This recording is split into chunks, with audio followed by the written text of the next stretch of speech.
மக்களே வணக்கம். Welcome back to the channel. So இன்றைக்கி பார்த்துட்டிங்கன்னா இந்த விதைகள் வந்து எனக்கு கிடச்சிதுங்க. ஸோ நான் வந்து பறிச்சுட்டு வரும்போது இது வந்து பீனட் பட்டர் அப்படின்னு நினச்சிட்டு இதை வந்து பறிச்சுட்டு வந்தேன். ஸோ நம்ம வந்து கூகுள் லென்ஸில் செக் பண்ணி பார்த்தோம் அப்படின்னா இது வந்துட்டு மகிழம்பூவோட விதைகள் அப்படின்னு வந்து வருது. ஸோ உங்களுக்கு இது என்ன விதைகள் அப்படின்னு தெரிஞ்சது அப்படின்னா கமெண்ட் பண்ணுங்கள். ஸோ இது என்ன விதையாக இருந்தாலுமே சரி, நம்ம வந்து இப்போ நட்டு வைக்க தான் போகிறோம். இது எப்படி இருக்குது அப்படின்னா வெளியில் வந்துட்டு ரெட் கலரில் வர மாதிரி கொஞ்சம் ஒரு சைடு மட்டும் லைட்டாக வந்து எப்படின்னா ஒரு சின்ன வால் மாதிரி வர மாதிரி இருக்குது. இதோட விதைகள்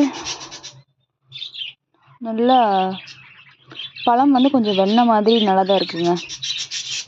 இதோட விதைகள் பாருங்கள், இந்த மாதிரி தான் இருக்குது, கருப்பு கலரில் வர மாதிரி இருக்குது. ஸோ இது பார்க்குறதுக்கு எனக்கும் மகிழம்பூ விதைகள் மாதிரி தான் தெரியுது. என்ன அப்படிங்கிறது உங்களுக்கு கிளியராக தெரிஞ்சது அப்படின்னா எனக்கு வந்து கமெண்ட்ஸில் சொல்லுங்கள். நான் வந்து இந்த 4 விதைகளுமே வந்துட்டு நட்டு வைக்க போகிறேன். எப்படி வளருதுன்னு பார்க்கலாம்.